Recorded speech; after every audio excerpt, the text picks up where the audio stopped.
Hello अस्सलाम वालेकुम guys, कैसे हैं आप? उम्मीद करती हूँ खैरियत से होंगे, ठीक ठाक होंगे। हेलो अस्सलाम वालेकुम गाइस, कैसे हैं आप सब? उम्मीद करता हूँ आप सब खैरियत से होंगे, ठीक ठाक होंगे। आप सबको वेलकम हमारे चैनल में। तो आज हम जिस वीडियो पे रिएक्ट करने वाले हैं वो है गुरु रुद्रतारा जी की पॉडकास्ट। तो इनकी एक है, मेरे ख्याल में हॉरर पॉडकास्ट है। वैसे तो काफ़ी सारी हैं, तो पोस्ट कॉल किसी को कॉल आई है ऐसा कुछ। तो देखते हैं वीडियो में क्या है। किसी ने हमें कमेंट में कहा था कि आप इस पे रिएक्ट लाएं। तो चले वीडियो स्टार्ट करते हैं, फिर आगे इसके बारे में बात करते हैं। लेकिन उससे पहले आप सबसे रिक्वेस्ट है कि अगर आपने अभी तक हमारे चैनल को सब्सक्राइब नहीं किया तो सबसे पहले आप हमारे चैनल को सब्सक्राइब कीजिए और हमारी वीडियो को लाइक करना मत भूलिएगा। भूत प्रेतों के भी एरिया हैं, साथ में घूमते थे, बात करते थे। अगर कोई चीज लेके जाता था ना साथ में आ जाते थे। तो खिलाएगा? हाँ। कैसे? मैं इस तरीके से मेरी डेथ होगी। मैं कहा अच्छा मुझे ये खाना देगा। मैंने कहा हाँ आजा दे ले।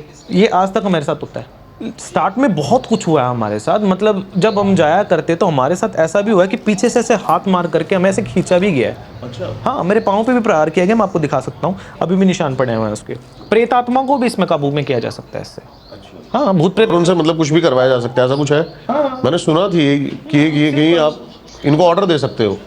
सिंपल सी बात बताऊँ, माने कोई व्यक्ति मर जाए, जब उसके ऊपर जिस समय वरुण मंडल को फोड़ा जाता है, मतलब घड़ा उसके ऊपर लेके जाया जाता है सन्मासन में, वो जब फोड़ दिया जाता है उसकी ठूठ को उठा लो। उसको उठाने के उपरांत उसको देख लो कि वो कौन सी जगह पे उसको जलाया जा रहा है। कुछ मत करो, शमशान में जहाँ होता है ना वहाँ जा करके पूजन विधान से संकल्प लेके आ जाओ कि रात में आता हूँ, हे मसान देवता मेरी हेल्प करना, इसको लेके जाऊँगा उठा के। शमशान में चले जाओ और वो जो ठूठ है ना उस ठूठ को उसके ऊपर रख दो, पंडित वगैरह जो उसकी चिता दहक रही है, उसके अंदर मांस पकाओ और जो उसके पिंड बनाए गए हैं ना जो सर के ऊपर, उनके दोनों आटों को लो, आटा और गूंदो, उड़द का आटा गूंदो, उसको लो, रोटियां पकाते चले जाओ और पास में रख लो शराब। तो ये करने के बाद ना जो आजू बाजू की जो चीज़ें हैं ना, जो भूख प्यास से तड़प के मरी हैं, अब उस शमशान में अब तक लाखों मुर्दे जल चुके होंगे और कम से कम ऐसी लाखों तृप्त आत्माओं के साथ आपका उस टाइम पे जो है एनकाउंटर हो सकता है।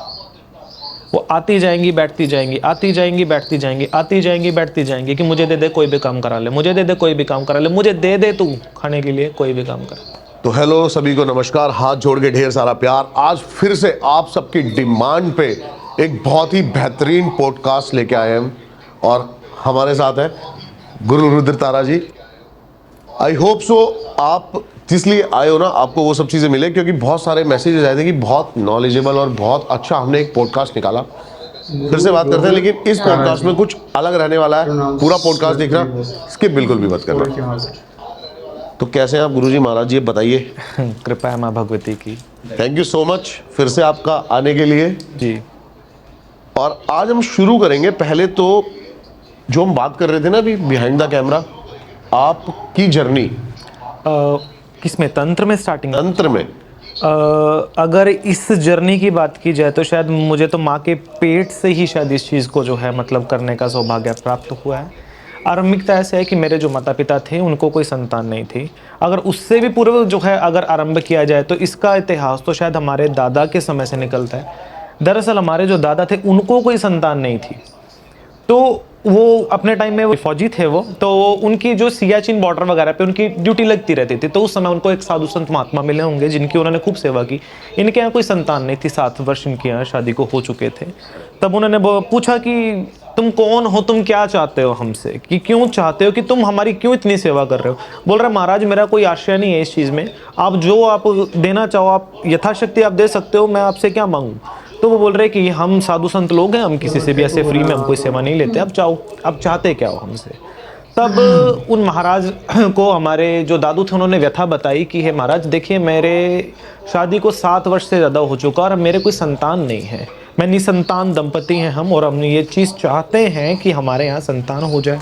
तो भगवती की कृपा से माँ भगवती बंगलामुखी की और काली जी की दीक्षा उनको उनके समय में प्राप्त हुई और उन्होंने माँ भगवती चामुंडा और काली जी की पूजा उस समय की।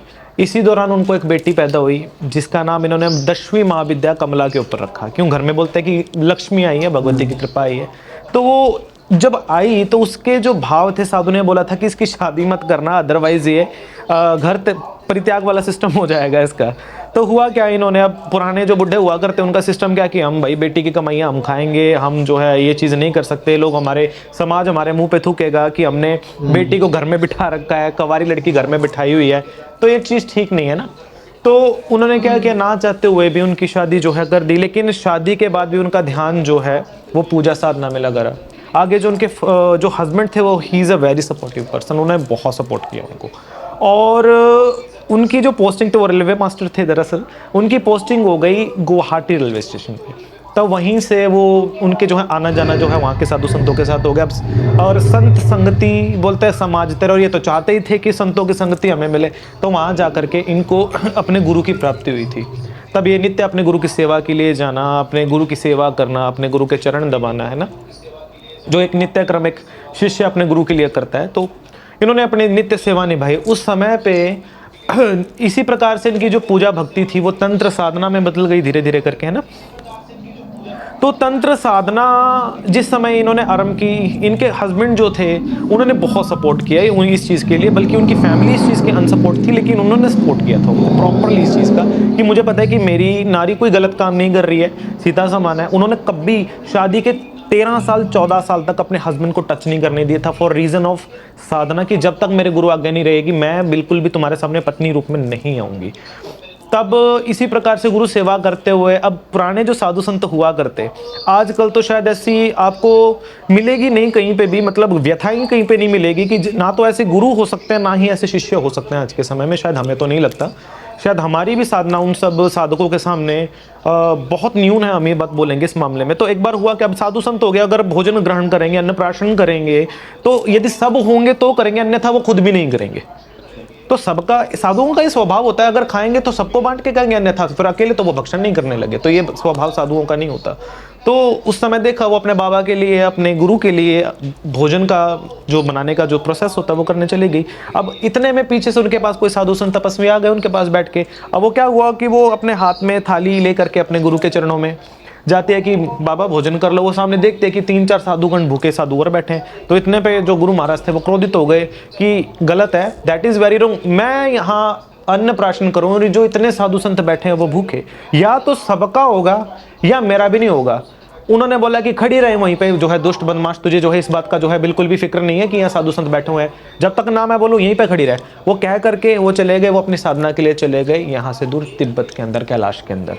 12 वर्ष तक वो वापस लौट के नहीं आए और वो अपने उसी प्रकार से एक पाँव पे खड़े हो करके उन्होंने 12 वर्ष तक अपने गुरु की राह देखी। उनके हस्बैंड ने बोला कि वापस आ जाओ, तुम्हारे गुरु आ गए। बोल रहे नहीं, मेरे गुरु जब मुझे ये आज्ञा दिया है कि 12 वर्ष तक वहीं खड़ी रहे, अन्यथा तू बैठ नहीं सकती। बोले मेरे गुरु की आज्ञा के ऊपर मैं कैसे जा सकती हूँ, क्यों मेरे बाबा की आज्ञा मैं नहीं कर सकती ये सब चीज़। तब 12 वर्ष के बाद उनके गुरु वापस आए तो उन्होंने उनको नीचे बैठाया कि जा धन्य है तेरी गुरु भक्ति, जा धन्य ऐसे गुरु, धन्य ऐसे शिष्य। तब पश्चात उनको जो है पारिवारिक जो जीवन होता है गुरु ने पारिवारिक बना दिया कि जाओ भैया अपना घर परिवार बसाओ भी, अब तुम्हारा समय हो चुका है घर परिवार बसाने के लिए। अब शादी के बाद दिक्कत क्या हुई कि जो पहली संतान हुई माँ देवी माँ प्रकट होकर खड़ी होगी कि इतने वर्ष तक अपने गुरु के लिए ये किया, आज अपने मुँह में तूने मेरा परित्याग कर दिया, आज अपना समाज खो करके खड़ी गई। क्योंकि उनको देवी माँ प्रत्यक्ष थी। जैसे हम लोग वैसे अब आपस में बात कर रहे हैं, वो आज भी हैं, वो शादी की ऐसी बात नहीं है। जैसे हम लोग ऐसे प्रत्यक्ष हैं वैसे देवी माँ उनके साथ प्रत्यक्ष है। तो देवी माँ बोले कि तू अपनी ममता के लिए आज मेरी भक्ति छोड़ गई।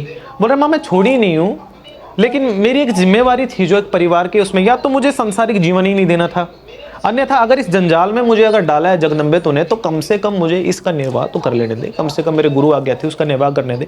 तब पश्चात अपने प्रथम बच्चे को उन्होंने जल विसर्जित कर दिया था देवी के पीछे कि ये ले, मुझे इस पापाचार की गठड़ी अपने ऊपर नहीं चाहिए, या तो भगवती तू या कुछ भी नहीं। तब भगवती उसके ऊपर प्रसन्न हुई थी संपूर्ण। वो एक परीक्षा की घड़ी थी सिर्फ एक, अन्यथा और कुछ नहीं था। भगवती की कृपा से उनके यहाँ मतलब कुल की बेला ऐसी चिड़ी की बात ही छोड़ दीजिए। अब इनके यहाँ क्या प्रॉब्लम थी कि जो हमारे दादू की जो स्थान था वो उनकी बेटी के साथ चला गया था, उनकी शक्तियाँ। लेकिन अब क्या हुआ था कि संसारी जीवन में आ जाने के कारण वो सब शक्तियाँ इन्हीं के परिवार में वापस लौटनी थी। जो हमारे फादर थे, हमारी माता जी थे, इनके 7 वर्ष तक कोई संतान नहीं थी। बहुत इन्होंने, जैसे डॉक्टर लोगों के पास जाते हैं ना कि लाइक कि मेडिसिन करवा लो, कोई बोलता है कि मतलब आप झाड़ा करवा लीजिए, कोई बोलता है कि आप लाइक मतलब ओझाओं को दिखा लीजिए, तांत्रिकों को दिखा लीजिए, हो सकता है कोई कुछ किया कराया हो, लेकिन reports are getting very normal. लेकिन जिसने आना है, भगवती जिसको लेके आती है वो तो लेके ही आएगी कहीं ना कहीं से, है ना।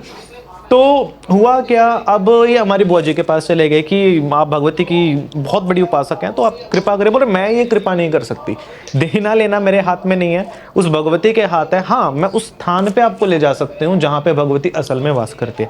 तब वो उनको अपने गुरु के पास लेकर के गई। अब वो साधु संत हैं, सीधी सी भाव है, छल कपट जानते हैं दुनियादारी का। तो उन्होंने बोला कि देखो ऐसा है, हम तो साधु सन्यासी हैं भाई, सीधी सी बात है, कल को हमारा इतना बड़ा दरबार है भाई, इतना बड़ा हमारा सिद्धपीठ है, जो तेरे पहली संतान होते माता के मंदिर में चढ़ा देना भाई। ये धुने के ऊपर या तो ये बैठेगा ऐसे गद्दी का, तो या तो ये वारिस होगा या कोई भी नहीं होगा। अगर शर्त मंजूर है तो दे जा, अन्यथा चले जाओ यहाँ से, तुम्हारे भाग्य में संतान सुख नहीं है। अब विचार किया इन्होंने, बोलता है कि मरता इंसान तो आँख भी चबा लेता है, वो कड़वा होता है, जहर भी उगल लेता है कि नहीं कहीं ना कहीं से हमें लोगों के ताने मैंने सुनने से हो जाए। तो हमारे जन्म से पहले भगवती के 21 अनुष्ठान किए गए थे, स्पेशली काली और माँ और कामाक्षा माँ के, और 10 महाविद्याओं के। उसके उपरांत हम गुप्त नवरात्रि की सप्तमी पे हमारा जन्म हुआ था, जिस समय कालरात्रि जगती है। कालरात्रि काल के अंदर नवरात्रि मतलब नवरात्रि 4 तरीके की होती है, 4 की भी 5 तरीके की होती है, जिसमें 2 पब्लिकली होती हैं और 2 गुप्त होती हैं। जो गुप्त होते हैं 10 महाविद्याओं की पूजाओं के लिए होते हैं, जिसमें 7वां दिन जो होता है वो स्पेशली भगवती काली का होता है, कालरात्रि का होता है। और कालरात्रि के काल पे एक यमगंडक काल लगता है, क्योंकि काल की अधिष्ठात्री माता ये होती है। तो यमगंडक और कालरात्रि का जब सुमेल होता है, उस समय पे जो उत्पन्नता होती है वो या तो भगवती का लाल होता है या कोई भी नहीं होता उस समय, या तो बिल्कुल ही राक्षस होगा।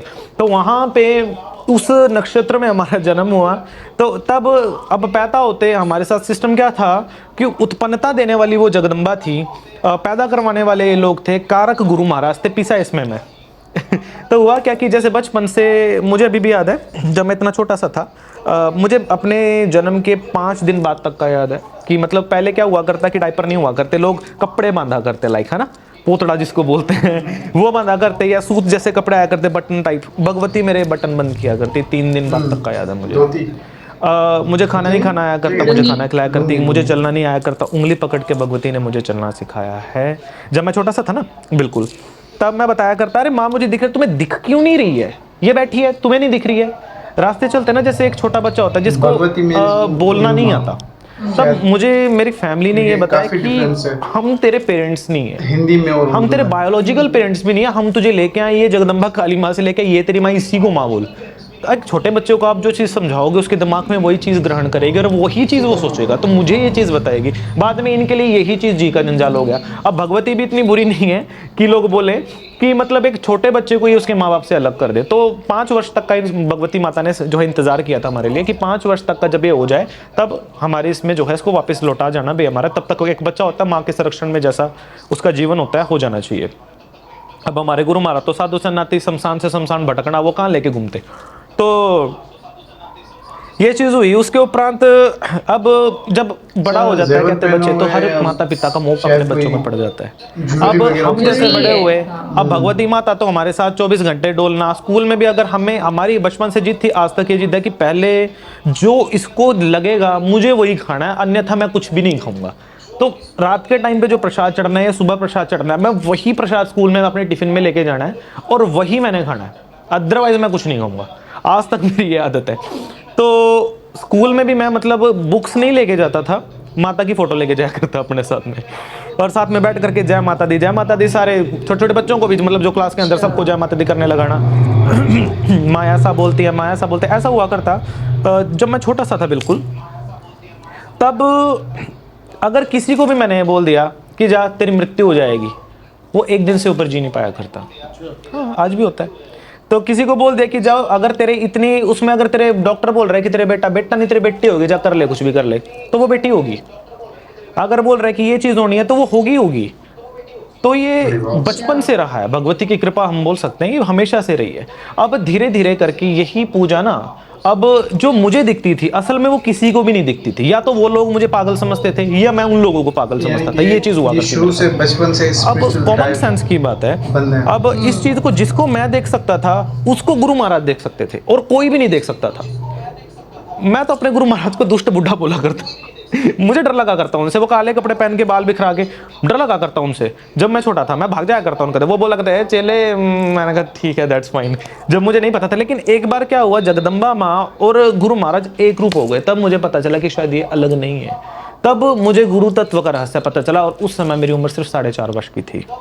तब मैंने अपने माता पिता से कहा, सिर्फ 4.5 साल की उम्र में, कि मुझे दीक्षा चाहिए। और ये ज्ञान मुझे भगवती ने दिया था कि ऐसा करने से ऐसा होगा, तो ये कार्य शुरू कर दे। तो उस समय पे इन्होंने क्या किया कि शायद ये छोटा बच्चा है, सब इसके दिमाग के अंदर फितूर भर रहे हैं कि हमें इस बच्चे को इन सब चीज़ों से बाहर निकालना है, हमें इन सब चीज़ों में नहीं घुसने देना। हमारे एक ही बच्चा है, हमारे और कोई बच्चा भी नहीं। अगर इस चीज़ में चला गया, भक्ति में चला गया, हम कहाँ जाएंगे। तो हर एक इंसान के अंदर एक ग्रीडीनेस होती है, एक फियर फैक्टर हर इंसान के अंदर होता है। और कोई भी माँ बाप ये नहीं चाहेगा कि हमारी संतान शमशानवासी हो जाए। सही बात है, कोई भी नहीं चाहेगा। तो मेन बात है उनको ये कि गृह त्यागी सन्यासी हो जाएगा, कोई भी नहीं चाहेगा। तो शायद उनका फियर मैं अब समझता हूँ, शायद उस समय शायद मैं नहीं समझ सकता था। तो दैट टाइम पे मतलब मेरा एक तरीके से डिबेट होना। तो इन्होंने क्या किया, माँ की जो, मैं कहीं पे भी जाना मैं खिलौने नहीं खरीदा करता, मुझे माँ की फोटोज अच्छी लगती थी, मुझे यही चाहिए असल में, यही। हाँ, मेरे माँ बाप ने मुझे मतलब बचपन से खिलौनों की जगह मुझे मूर्तियाँ दी हैं देवी माँ की। एक अष्ट धातु की काली माँ की मूर्ति आज भी मेरे पास है, और एक चंदन की शंकर जी की मूर्ति। आई वॉज थिंकिंग जब मैं छोटा था कि शंकर जी ने तेरे ऊपर माता है, तो दैट मीन्स शी स्ट्रॉन्ग, ये बलशाली है, तो मैं इसकी पार्टी में क्यों ना जाऊं, इसको क्यों मैं मानूं, इसको तो मार के कूट के गिरा रखा है। मुझे ऐसा फील हुआ करता है जब मैं छोटा था। मेरी मेंटालिटी ये थी, एक छोटे बच्चे की मेंटालिटी क्या हो सकता है। तब मैंने क्या किया, शंकर जी की मूर्ति को उठा के मैंने भगा दिया कि मुझे नहीं चाहिए, मैं रखाया हूँ उसको जाकर के पेड़ के नीचे, ये ठीक है, ये मेरी है, इसी को साथ में रखना है मैंने, अब ये मेरी ही रहेगी हमेशा के लिए, मैं इसको नहीं छोड़ सकता। मुझे अभी भी याद है 2.5 साल की जब मेरी उम्र थी ना, देवी माँ ना मुझे जीवन में ना जीवन मृत्यु का पाठ सिखाया करती। आज लोग समझ भी ना सके, लोगों को लगे कि शायद मैं कोई माइथोलॉजिकल बातें बता रहा हूँ, लेकिन मेरे साथ हुई हैं ये सब चीज़ें, आज भी होती हैं। तो उस टाइम पे माँ बताती है कि ऐसे लोग आते हैं, लोग जाते हैं, सब चले जाते हैं। तो मैंने पूछा सब चले जाएंगे, तुम भी चली जाओगी? तो रोने लगी, कभी नहीं जाओगी। मैंने कहा अच्छा कब जाओगी? कभी भी नहीं। इतना बोल करके माँ ने मुझे वचन दिया था सिर्फ मेरी 2.5 साल की उम्र में कि वो कभी मेरा साथ नहीं छोड़ेगी, और आज तक ये चीज़ मेरे जीवन की सच्चाई रही है। चलो एक बार क्या हुआ कि मतलब जब इन्होंने देखा कि ये कुछ ज़्यादा ही पागलपन बढ़ता जा रहा, हमारा बच्चा तो शायद पागल हो गया इस सब चीज़ों के बीच में, पता नहीं क्या क्या बोलता है, यहाँ माँ दिख रही है, वहाँ माँ दिख रही है। घर वालों ने सोचा, हाँ, जैसे एक बच्चा होता है ना कि मतलब एक छोटा बच्चा जैसे कहानियां बनाता है, पता भी था कि ये चीज़ की नहीं, हमें ये चीज़ नहीं करने देना है, या फिर उनको लगता था कि शायद गुरु महाराज ने इस चीज़ को इस चीज़ के अंदर खींचा है। तो उन्होंने क्या किया, रात के टाइम पे माँ की सभी मूर्तियों को उठा करके ना इन्होंने गठड़ी बांध करके जोड़ के रख दिया, साइड में रख दिया, रात को सो गए। रात के 2:30 बजे के टाइम पे मेरी उम्र उस समय 3.5-4 साल की रही होगी। एक पाँव पे खड़े होकर जीभा बाहर निकाल करके खड़ी होगी थी देवी माँ, मुंह से खून निकलना, ये सब चीज़ें सिर्फ मेरी 4 साल की उम्र में। उसके बाद फिर इनकी वाट लग गई, फिर माफ़ी मांगी उन्होंने, ठीक है। उसके बाद नेक्स्ट टाइम क्या हुआ, स्कूल के अंदर 3 दिन के बाद हुआ क्या कि मेरी आदत थी स्कूल के अंदर मैं बुक्स नहीं लेके जाया करता, मुझे माता से ही प्यार था और मैं माँ की फोटो लेके जाया करता और मुझे पसंद ही था आज तक भी। तो मैं स्कूल में माँ की फोटो लेके गया, ये बोल रहे हैं ठीक है ABCD लिखूँ, मैं जय माता दी लगाऊँ। तो टीचर ने क्या किया, माँ की जो फोटो थी ना मेरे हाथ से, वो पकड़ के छीन के फाड़ दी। और एक होता है ना कि उस समय मतलब एक हाथ से पकड़ करके मेरे मुंह पे उसने स्लैप करने की कोशिश की, ये चीज़ होने दो, कर नहीं पाई वो, उसकी गुतनी पकड़ के देवी माँ ने घोटे के नीचे दे ली थी अपनी 4-4.5 साल की उम्र में उस टाइम पे। और ऐसा श्राप दिया था कि 1 सप्ताह के अंदर उसका पूरा परिवार समाप्त हो गया था उस समय पे। ये शमशान काली माँ थी उस समय पे। तब इनको अब ज़्यादा ही हो गया ये चीज़, स्कूल वालों वो बोल रहे हैं ये चीज़ें तो भाई अब ये स्कूल में भी ज़्यादा हावी होने लगी हैं। तब गुरु महाराज के पास गए, तब इन्होंने गुरु महाराज ने बोला कि हमने तो पहले बोला था कि हमारी अमानत हमें लौटा जाओ भाई, तुम घर में नहीं रख सकते इसको। तब वो बोल रही हमारे तो और बच्चा है ही नहीं, हम क्या करेंगे। चलो गुरु महाराज की आज्ञा से बोला कि चलो ये चीज़ शांत कर दीजिए आप, चलो बड़ा हो जाएगा, चलो हम कर लेगा जैसे इसने करना होगा, है ना। तो इन्होंने दीक्षा दिलवा दी मुझे। अब दीक्षा के बाद ये चीज़, जैसे मैंने बताया कि गुरु महाराज और हमने देवी माँ को एक होते देखा था, तो उस समय पे गुरु महाराज जो हमें बोला करते कि बेटा तुम्हें ये चीज़ करनी है, हम सिर्फ उसी चीज़ पे ध्यान दिया करते और हमारा कोई जीवन नहीं था। आज तक ये जीवन है हमारा कि उन्होंने जो बोला है कि इसको रटते रहो, या ये ऐसा करके तुमने बेटा ऐसा करना है, ठीक है, हमने वो चीज़ हमने किया, हम करते चले गए इस चीज़ को, धीरे धीरे करके इसी प्रकार से सिद्धियां प्राप्त होती चलेंगी। इसी स्टेज के अंदर जो गुरु महाराज कहते थे अनेक शक्तियों के हमें दर्शन हुए, अप्सराएं, योगनियाँ या डाकनियाँ, ये सब आना जानी चीज़ें थी हमारे लिए, शक्तियाँ तो बहुत दूर की बात है। इसी बीच मुझे 10 महाविद्याओं की साधनाएं मुझे गुरु महाराज के द्वारा प्राप्त हुई, जो मुझे पता भी नहीं था असल में कि ये साधनाएं होती क्या चीज़ है। ठीक है, गुरु महाराज ने जो बोला मैं करता चला गया, मुझे इस चीज़ से कोई मतलब नहीं था, मुझे सिर्फ उस भगवती माँ तक ही मतलब था कि मेरी माँ, मुझे माँ जो मुझे बोलेगी मुझे सिर्फ वही करना है। एक होता है ना कि एक अंधभक्त की तरह कि मुझे करता चला जाना है, वो चीज़ मुझे नहीं पता इसका क्या होना है क्या नहीं होना है, दैट इज़ एक इतनी, क्योंकि मुझे समझने की पावर ही नहीं थी उस चीज़ में। मुझे सिर्फ भक्ति करनी है, मुझे और कुछ नहीं करना दुनियादारी के अंदर, मुझे कोई मतलब नहीं, ना माँ से, ना बाप से, ना पिता से, किसी चीज़ से कोई मतलब नहीं है मुझे। ऐसे ही जीवन निकलता रहा, स्टडीज़ करते रहे, स्कूल के अंदर भी कहीं जाना, लाइक मुझे बाज़ार में भेजना, जाओ राशन ले आओ, मैं रास्ते से आ रहा हूँ, कहीं माता रानी का भजन कीर्तन हो रहा है, देख लिया, खुश हो गया, माता का नारियल चुनरी चढ़ा के वहीं भाग करके वहीं खुश होकर प्रणाम करके वापस चुपचाप घर पे आ गया खाली हाथ। तो ये चीज़ें हमारे साथ होने लगी। तो धीरे धीरे करके एक स्टेज आया जिसमें गुरु महाराज ने बोला है कि फलाने जगह पे जाके, शमशान की बात थी वो, कि किसी को मत बताना, श्मशान भूमि चले जाना रात में, मध्य चिता के पास ये सब चीज़ें करना और आ जाना। आजकल तो बहुत ये कैमरा वैमरा, तब तो कुछ भी नहीं था हमारे टाइम पे, तो ये तो आजकल लगने चालू हुआ है, शमशानों में भी कैमरे लग रहे हैं। पुराने टाइम में तो कुछ भी नहीं था हमारे टाइम पे, गेट भी खुले, कोई गेट कीपर नहीं, चिताएं जल रही हैं। उस समय पे डिड यू इमेजिन, सिर्फ 11 साल की मेरी उम्र थी सिर्फ, जब मैं अकेला, मेरे माँ बाप सो जाया करते, मैं इनसे अलग चुपचाप निकल करके चला जाया करता, इनको पता ही नहीं होता था कि मैं शमशान घाट में अकेला, तो इनको पता ही नहीं हुआ करता। कभी कुछ हॉरर फील नहीं हुआ ऐसा? कुछ दिखता था हमेशा से, भूत प्रेतों के भी एरिया हैं, साथ में घूमते थे, बात करते थे। अगर कोई चीज़ लेके जाता था ना, साथ में आ जाते थे, तो खिलाएगा, हाँ कैसे, मैं इस तरीके से मेरी डेथ होगी, मैं कहा अच्छा मुझे ये खाना देगा, मैंने कहा हाँ आजा दे ले। ये आज तक मेरे साथ होता है। कहीं उनके एरिए होते हैं, बहुत सारी अतृप्त आत्माएं होती हैं जो तड़फ के मरते हैं, कोई एक्सीडेंट में मर जाता है, कोई किसी की इच्छाएं अतृप्त रह जाते हैं, किसी को मार दिया जाता है, बाद में वो सब भटकती हैं। बहुत मिले हैं, क्योंकि हर रोज़ इंसान जिस चीज़ को देखता है ना, आदी हो जाता है उन चीज़ों की, तो कुछ नया नहीं लगता। स्टार्ट में बहुत कुछ हुआ है हमारे साथ, मतलब जब हम जाया करते तो हमारे साथ ऐसा भी हुआ है कि पीछे से ऐसे हाथ मार करके हमें ऐसे खींचा भी गया है। अच्छा। हाँ, मेरे पाँव पे भी प्रहार किया गया, मैं आपको दिखा सकता हूँ, अभी भी निशान पड़े हुए हैं उसके, प्रहार किया करती। जो गुरु महाराज ने जो बोला था मुझे तो वो करना ही था, तो ऐसे ही होता चला गया। मैं पकड़ा नहीं गया मैं पकड़ा गया एक बार, कैसे, मैं कपाल ले आया था घर पे, कपाल समझते हो, खोपड़ी, तो उसके ऊपर मैं बैठ के मैंने कोई क्रिया करनी थी, तो इन्होंने रात के टाइम पे, गलती क्या हुई मुझसे कि मैं मंत्र ज़्यादा बोलने लग गया था। इन्होंने देखा ये तो डर गए, ये तो नॉर्मल लोग थे, अरे बाबा ये कैसा, मतलब ये राक्षस हमने घर में पैदा कर लिया, इससे अच्छा तो मर जाना बेहतर है, ऐसी औलाद हमें नहीं चाहिए, हम बे औलाद थे, हम ठीक हैं। उस समय पे मुझे थोड़ा फील हुआ कि नहीं, शायद मैं आज तक मैंने शायद ज़िंदगी में सिर्फ भक्ति करने के कारण अगर मुझे तिरस्कार मिले तो शायद मुझे इस घर में रहने की कोई आवश्यकता नहीं है, या मुझे उन लोगों की आवश्यकता नहीं है कि जो मुझे मेरे भक्ति के आड़े में आने में मतलब प्रॉब्लम क्रिएट करें। देन मैंने छोड़ दिया। मैंने यही सोचा बिना इनको बताए, सिर्फ 300 रुपीज़ मेरे गुल्लक के अंदर मैंने इकट्ठे किए हुए थे। गुरु महाराज के पास जाना था, असम, 12 साल की उम्र है, पता है नहीं कैसे जाना है, पहुँच गया कैसे भी करके, देही माँ ने रास्ता दिया। तो उस जगह के ऊपर भी सिर्फ मेरी 12 से 13 साल की उम्र है, गुरु महाराज के यहाँ गया, चलो ठीक है, गुरु महाराज तो सबको संभालते हैं, हमें भी संभाला उन्होंने, लेकिन वहाँ मुझे यह फील हुआ कि लाइक नहीं, किसी के ऊपर शायद बोझ बनना ठीक नहीं है।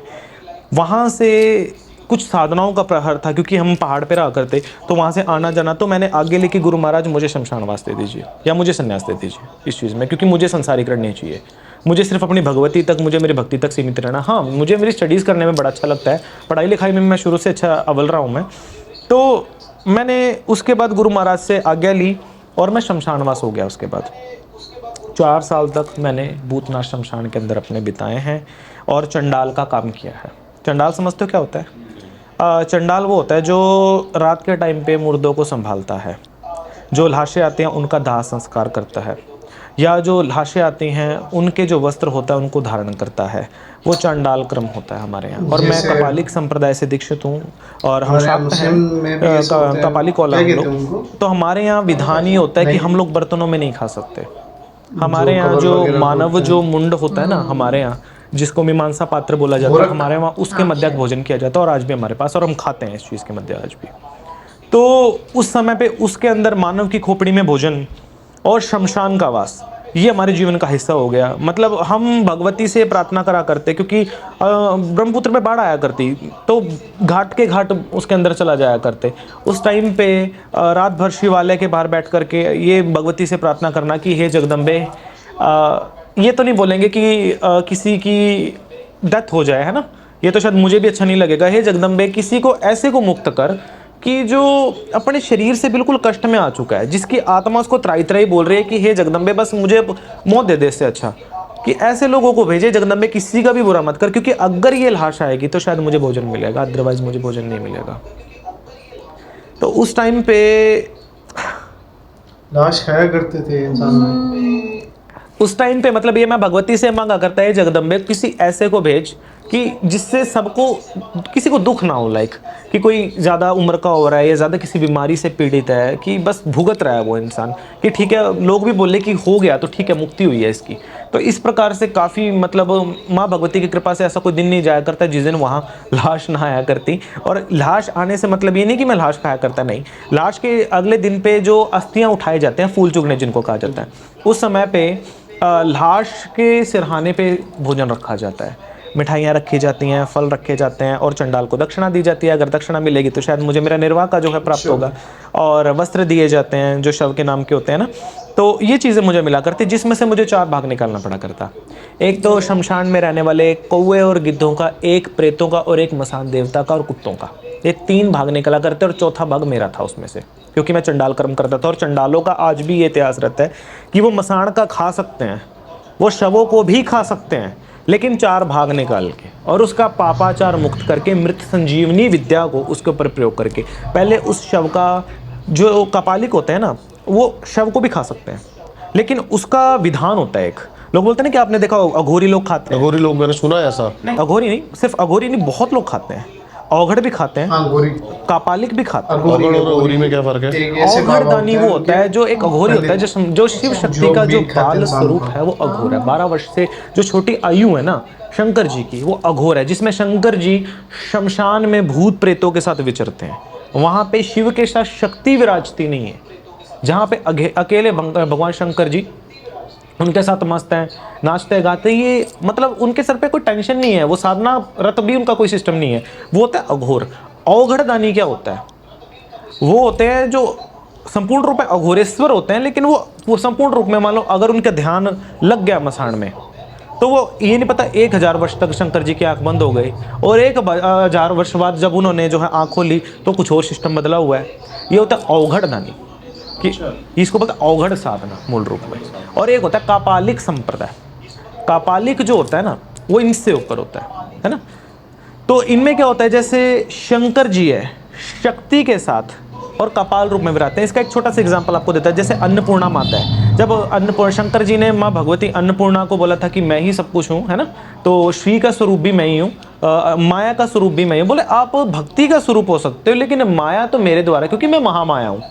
तब माँ भगवती जब अंतर ध्यान होगी, तब शंकर जी उनके आगे कपाल लेकर के खड़े हो गए, जगदम्बे अब तो दे दे, तू जीती में आ रहा। एक ये स्वरूप होता है जो कापालिक है ना, जो लोगों की दृष्टिकोण से है। तभी ये काशी में विराजता है, और काशी की नगरी आप समझते हो कि क्या है, पूरा मसान, ये मसान में विराजता है। ये कापालिक संप्रदाय है। लेकिन इसके सिवा एक और कापालिक संप्रदाय है जो है कि भैरव भैरवी जो है साधना रथ, जिसमें शंकर जी के हाथ में जो है पात्र होता है, भगवती के हाथ में पात्र होता है। तो यहाँ पे भैरवी भैरव संवाद का जो है सिस्टम आता है। तो वहाँ पे ये कापालिक संप्रदाय होता है जहाँ शिव शक्ति एक रूप हो जाए और मूल रूप में शिव शक्ति का समारूप हो जाए। तो ये जो स्वरूप है, ये सब स्वरूप है, ये इन सब स्वरूपों को जो शव होता है इनको जो है भक्षण का आदेश होता है, ये खा सकते हैं, लेकिन उसका पहले पापाचार विमुक्त उसको करना पड़ता है। क्योंकि जो शव है उसको पता नहीं कौन से उसने पाप किए हैं जिसके कारण उसकी मृत्यु हुई है, या उसने जीवन में किसी के साथ चोरी की है, ठगी की है, किसी का बुरा किया है, उसके अंदर थे, वो मिट्टी है ओनली, लेकिन उस मिट्टी के अंदर बहुत सारी अशुद्धियाँ हैं। उसको पहले तांत्रिक विधान के द्वारा पहले उस मिट्टी को अच्छे तरीके से पहले उसका पापाचार मुक्त करना पड़ता है, फिर उसको शापोद्वार करना पड़ता है। यदि उस पर कोई श्राप हो, किसी ने उसको बद्दुआ दे रखी हो, वो हमारे पर लेना पड़े, उसका शापोद्वार होता है, पाप जो है उसका पाप मुक्ति होती है। उसके बाद होता है मृत्ता उत्थाप्य, मतलब अगर तो मृत्यु के कारण जो भी उसके होता है कि उसकी मृत्यु के कारण उसके बुरे फल हमें न मिल जाए, मृत उत्थाप्य पूजन होता है। उसके बाद होता है मृत अवस्था, ताकि वो किसी की अगर संतान भी रहा हो तो उसकी माता का श्राप हमें ना लगे, है ना। फिर होता है मृत संजीवनी विद्या, ताकि उसकी मृत्यु यदि उसको हम खाए भी तो वो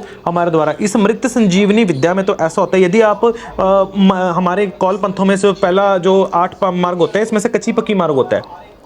यदि आप मसान का पत्ता भी यदि उठाते हैं, यदि आप उसको मृत उत्थापय कर लेते हैं और उसको देखते हैं और ध्यान करते हैं मानस विधि से कि हे जगदम्बे इसका स्वरूप ऐसा हो जाए, तो वहाँ पे यदि आप उसका भक्षण करते हैं, सामाजिक लोगों को लगता है कि आप मांस खा रहे हो, लेकिन आप जिस चीज़ की पुष्टि के लिए आप उसको खा रहे हो, माने आप सोचो कि मुझे खजूर चाहिए, तो आपको खजूर का ही उसमें आनंद आएगा। अच्छा, हाँ, टेस्ट वैसा आएगा, बिल्कुल पत्ता ही नहीं आपको लगेगा कि आप मांस खा रहे हो। लेकिन सामाजिक लोगों को लगेगा कि अघोरी लोग तो मांस खा रहे हैं, लेकिन भगवती का तंत्र इससे बहुत परे है। तंत्र ये सब भी कर सकता है और बहुत आनंद आता है। एक मानव के जो मांस का जो लोग बोलते हैं ना कि मतलब जो लोग भक्षण करते हैं, वो भक्षण नहीं करते हैं उस जगह के ऊपर, ये विचार होता है। क्योंकि जो शव होता है ना, असल में वो शव एक माध्यम होता है किसी भी साधक की भक्ति को संपूर्ण करने का, क्योंकि वो तो जा चुका है, प्रेत आत्मा आजू बाजू घूम रही है उसके, है ना।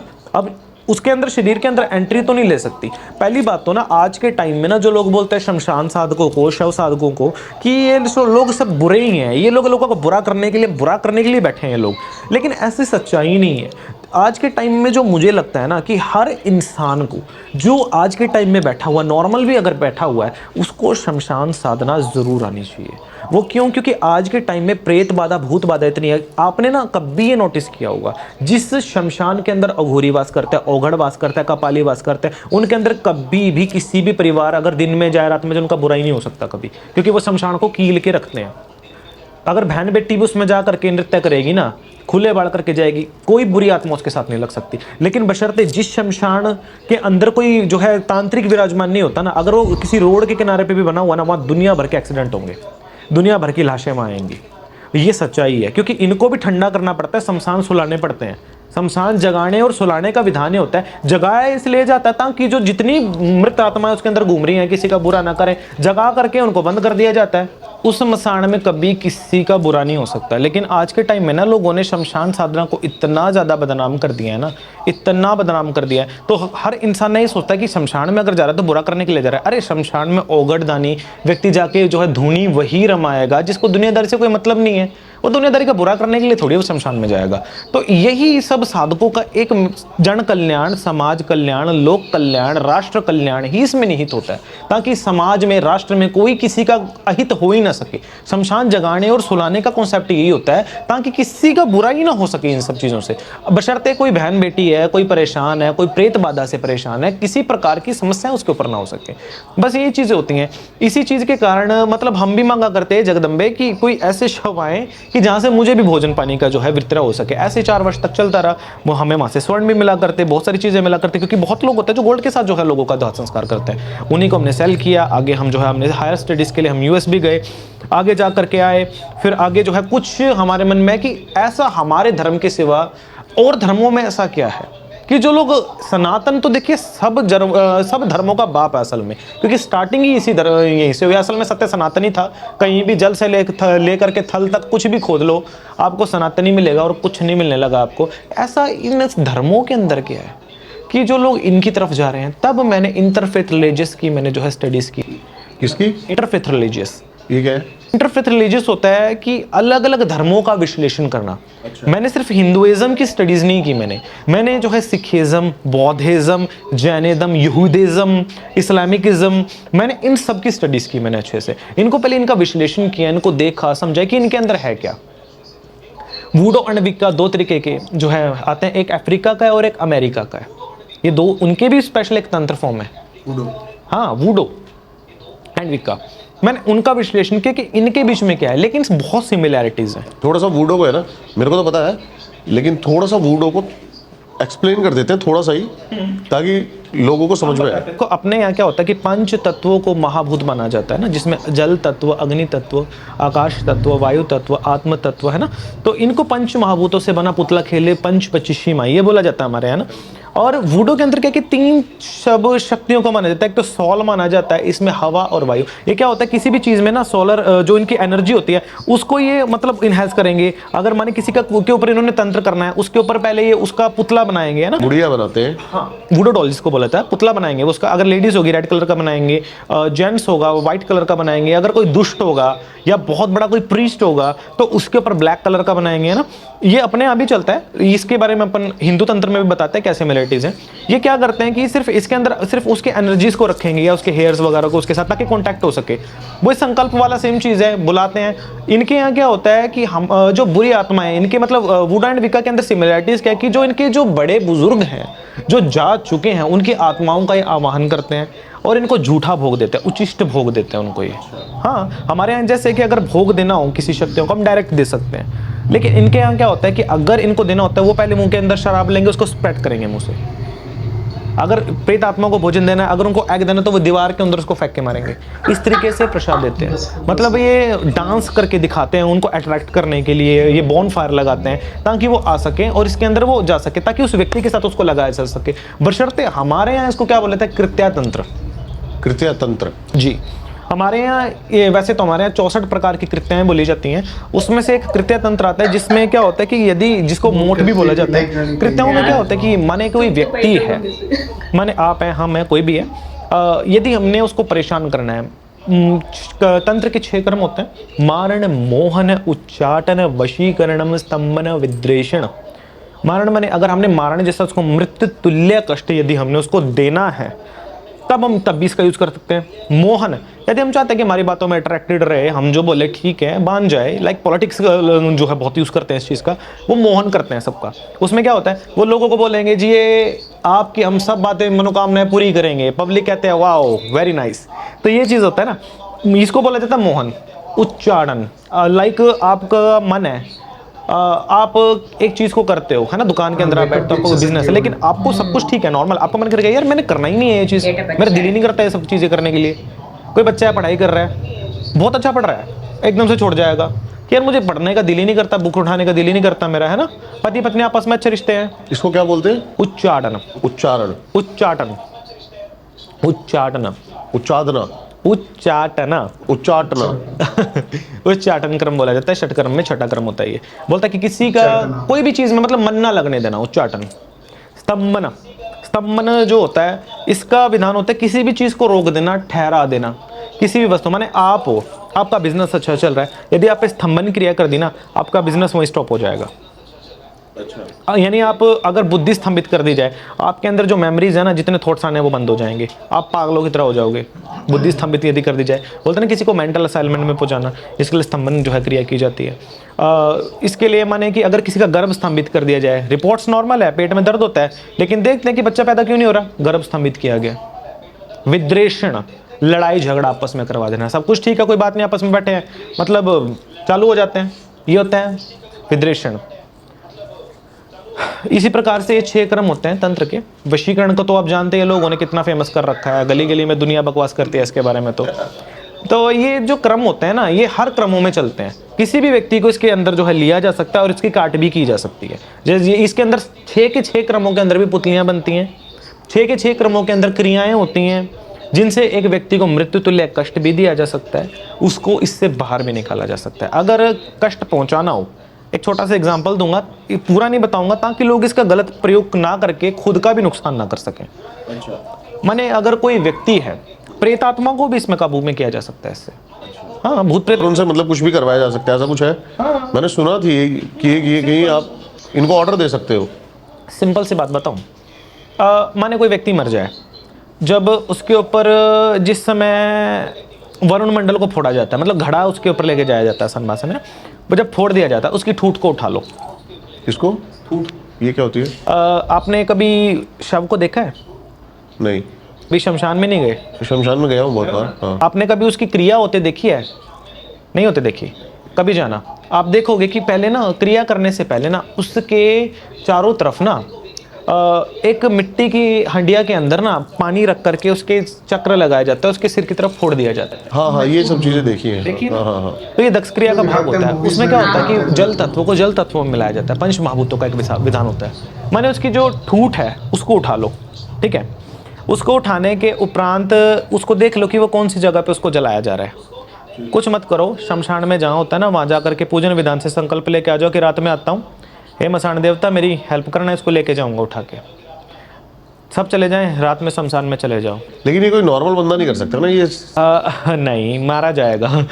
तो शमशान में चले जाओ और वो जो ठूठ है ना उस ठूठ को उसके ऊपर रख दो, जो उसकी चिता दहक रही है, उसके अंदर मांस पकाओ और जो उसके पिंड बनाए गए हैं ना जो सर के ऊपर, उनके दोनों आटों को लो, आटा और गूंदो, उड़द का आटा गूंदो, उसको लो, रोटियां पकाते चले जाओ और पास में रख लो शराब।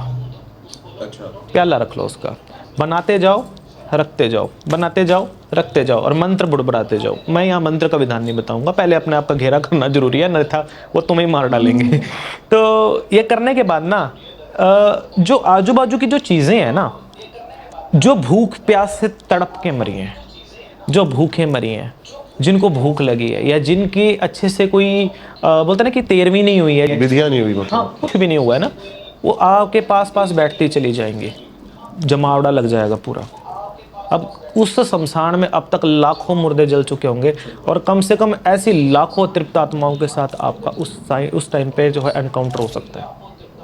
वो आती जाएंगी बैठती जाएंगी, आती जाएंगी बैठती जाएंगी, आती जाएंगी बैठती जाएंगी कि मुझे दे दे कोई भी काम करा ले, मुझे दे दे कोई भी काम करा ले, मुझे दे दे तू खाने के लिए कोई भी काम करे। वहाँ पे किसी को नहीं देना है, उनका सबका एक लीडर होता है उनसे काम करवाना, जिसको प्रेतराज बोला जाता है। अच्छा, और वो बनता कैसे है?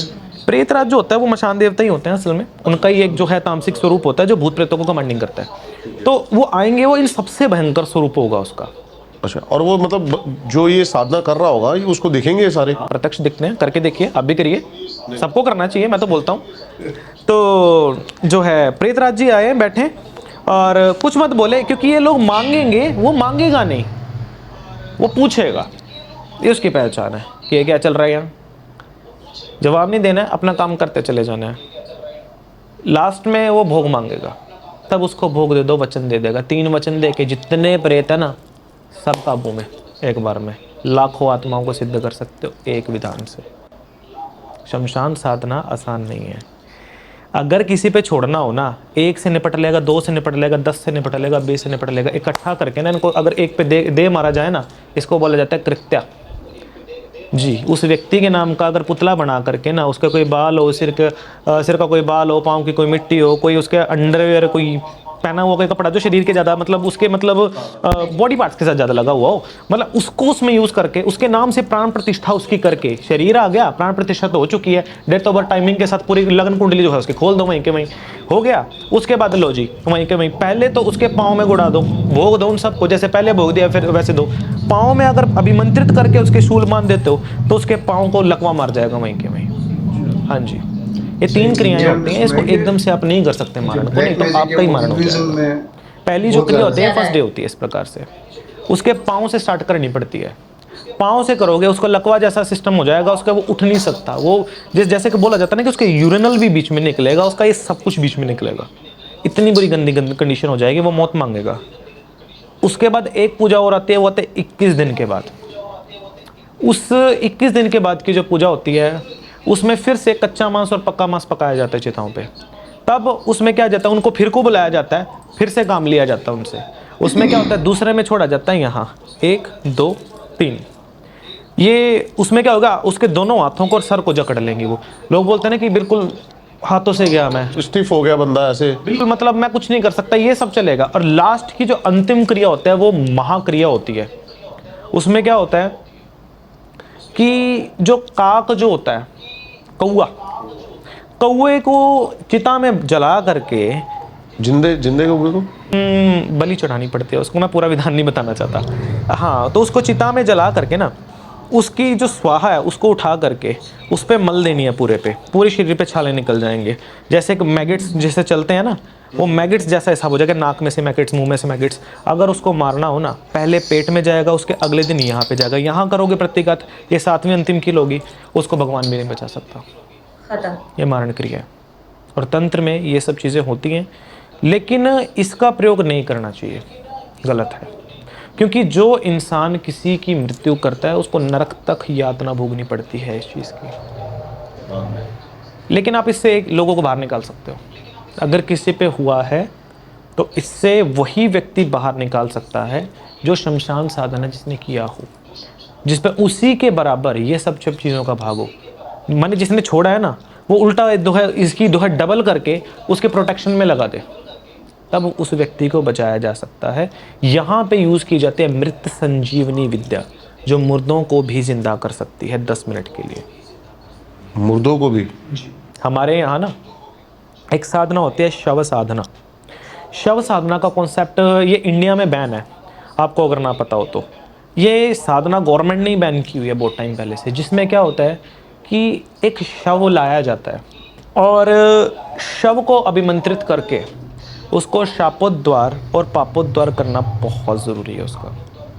उसको एक माध्यम बनाया जाता है उस जगदम्बा तक पहुंचने का।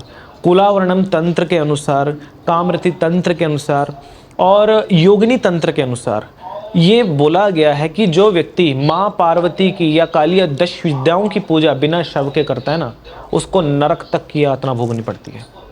बिना शव के इसकी पूजा नहीं हो सकती, क्योंकि इसके पहले ध्यान में बोला गया है शवरूढ़ा महाभीमा घोरदेश्वा हंस मुखिम सुक्ते हास्य उक्ते वरप्रभा खड़ग हस्त धरा देवी ललत जीवा दिगंबरी एल संचित महादेवी शमशानालय निवासिनी। शवरूढ़ा महाभीमा, जो देवी शव के ऊपर विराजमान है, महाभीमा, किसी से बाप से भी नहीं डरती। घोर दिस्वा हंस मुखिम, जो देखने में भयंकर लगते लेकिन मंद मंद मुस्कारी है। संयुक्तम हास्य उक्ते वरप्रभा, साथ में मंद मंद मुस्कारी है, वरप्रभा साथ में आशीष भी दे रही है। खड़ग हस्त धरा देवी ललित जीवा दिगंबरी, हाथ में माँ भगवती के खड़ग है, ललित जीवा है, मुंह के जीवा निकल रही है, खून टपक रहा है उससे। दिगंबरी, बिना वस्त्रों के। एन संचित महादेवी शमशानालय वासिनी। इस प्रकार की महामाया माँ भगवती को ही शमशान वासिनी कहा जाता है। और असल में शमशान वासिनी वही देवी है जो शवरूढ़ा होती है असल में। और शव पे जो शक्ति विराजमान होती है ना, वही असल में शक्ति जो है शमशान वासिनी कहलाती है। और शमशान वासिनी की पूजा के लिए शव का आसन बहुत अनिवार्य होता है। तो उस शव को माध्यम बनाया जाता है अपनी साधनाओं के लिए, बशर्ते जो शव होता है ना, ऐसा नहीं कि शव साधना जब आप करते हो तब वो जो शव होता है वो नाचता है, आपके ऊपर भी प्रत्याहार कर सकता है। जैसे हमने बताया कि बहुत सारे लोग आते हैं उसमें, जितनी प्रेत आत्मा है वो सब आपके ऊपर हमला करते हैं उसमें भी। इवन जिसकी वो शव है वो भी नहीं चाहेगा कि इसमें मेरा यूज़ हो, उसकी भी प्रेत आत्मा आपकी दुश्मन हो जाती है उस टाइम पे। लेकिन जब उसका प्राण प्रतिष्ठन हो जाता है ना, तब उस रूप में उसका विधिवत संस्कार हो जाए, जब संख्या आपकी पूर्ण हो जाए, तो वो साक्षात जगदम्बा ही उस शव के अंदर विराजमान हो जाती है और आपसे आपकी सिद्धि बात करती है जी। और जो व्यक्ति शव साधना को संपूर्ण किए बगैर ये बोले कि मैंने काली जी की साधना को संपूर्ण किया, ऐसा संभव ही नहीं है। क्योंकि ऐसा मैं नहीं बोल रहा, ऐसे तंत्र ग्रंथ बोल रहे हैं। और काली जी को सिद्ध करने के लिए शव साधना इज़ वेरी इंपॉर्टेंट। और शव साधना करने वाले बहुत ही कम साधक आज के समय में जो है बचे हैं। ऐसे तो अनेक हैं, लेकिन बहुत कम आज के टाइम में है भारतवर्ष के अंदर। तो शव साधना बैन है वैसे तो भारतवर्ष के अंदर, लेकिन करने वाले तो करते ही। अब क्या बोल सकते हैं इस वाले में, मैं ज़्यादा खुल के नहीं बोलूँगा। पिक्चर अभी बाकी है, करीब 2.5 से 3 घंटे का ये पॉडकास्ट निकल रहा था, इसलिए मैंने सोचा कि इसको करीबन हम 2 से 3 पार्ट, तो हो सकता है 3 पार्ट में आए पॉडकास्ट। बहुत ही इंटरेस्टिंग आगे और भी बातें हुई हैं, ghost encounters, ghost real stories, ऐसी ऐसी चीज़ें आपको सुनने को मिलेंगी जो कि मज़ा आ जाएगा, मेरा दावा है ये। और जिसने अब तक इस चैनल को सब्सक्राइब नहीं किया ना,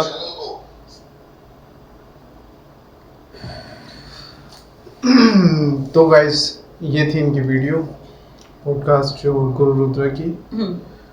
तो गाइस ये थी इनकी वीडियो, इनकी जो पॉडकास्ट घोस्ट के बारे में। हाँ। और इसमें असल में ये बताया गया है कि इनको जो गुरु बनने के लिए, पंडित या इनके तांत्रिक बनने के लिए काफ़ी इनको मुश्किलात का सामना करना पड़ता है। हाँ। काफ़ी, बहुत सारी, इतनी हद तक कि इनको अपनों से अलग अपनों से अलग होना अपनों तो से एक, अलग होना पड़ता है। वो एक अलग बात है, लेकिन सबसे बड़ी बात तो इनको इंसानी मीट तक खाना पड़ता है और बहुत कुछ। तो ये थी वीडियो, जितनी हमें। आप क्या कहना चाहेंगे?